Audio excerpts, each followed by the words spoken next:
On s'est fixé un pari fou aujourd'hui, vous faire aimer les maths en ce jour de rentrée grâce à vous, Monica Nigoy. Bonjour, vous êtes docteur en didactique des mathématiques, vous formez les professeurs de mathématiques, vous allez nous rassurer, nous parents, et vous aider à former les enfants aussi. Vous avez notamment signé un livre chez Hachette, L'approche de Singapour, enseigner les maths avec Monica Nigoy.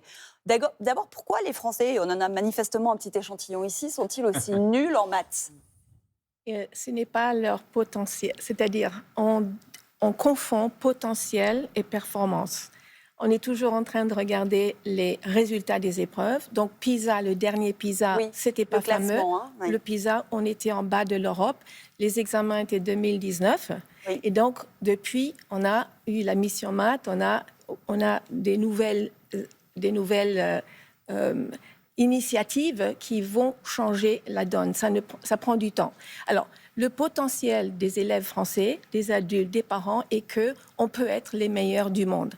Mais, moi, pardon, à 11 ans, on m'a dit que j'étais perdue pour les maths, on m'a dit que j'avais une autre forme d'intelligence. Il faut qu'on change, qu'on change l'attitude, il faut qu'on change la bienveillance. Il faut, par exemple, ne pas stigmatiser l'erreur.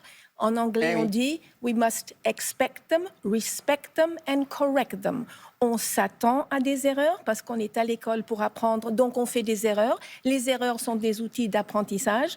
On les corrige avec respect, voilà, et on les respecte. Ouais. Ensuite, on les corrige parce que c'est à travers l'erreur qu'on apprend. Alors, vous qui formez les enseignants, que devrait-il dire aux élèves avant le premier cours, par exemple ? C'est quoi les bases à poser ? Alors, la première chose, je crois que je vous ai dit que c'est le début de l'année. Je pense que quel que soit l'âge, le professeur pourrait dire vous sortez votre ardoise ou votre feuille de papier et lorsque vous me dites, vous écrivez ou vous dessinez, s'ils sont petits, qu'est-ce qui vous évoque, qu'est-ce qui vous vient à l'esprit quand vous entendez le mot mathématique. Et là, on voit ce que ça évoque. Si on commence à faire une liste, c'est des plus et des moins et des multiplications et des puissances et des proportions, ça veut dire qu'on pense au contenu.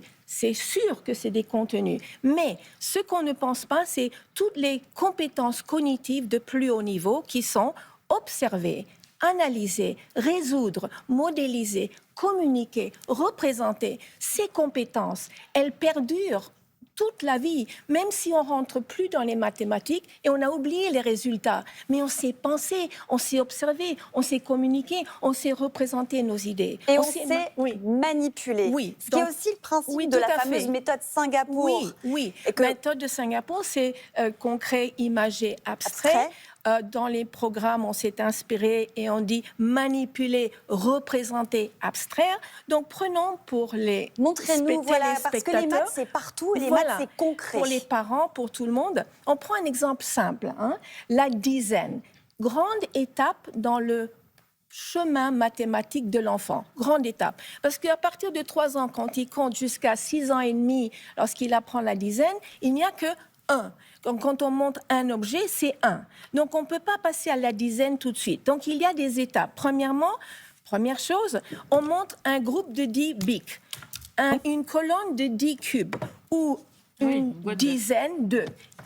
À cette étape, quand l'élève a 5 ou 6 ans, il ne sait pas encore unitize. C'est un mot qu'on utilise en recherche de l'anglais. Ça veut dire quoi ? En faire des voir unités. En une unité autre chose que 1. Donc, on ne peut pas lui dire, quand il a 5 ou 6 ans, voilà une dizaine. Il voit une chose, ce n'est pas une dizaine. Oui. Donc, je peux compter mes bics, je peux décomposer et compter mes cubes, et je peux compter mes œufs. Voilà.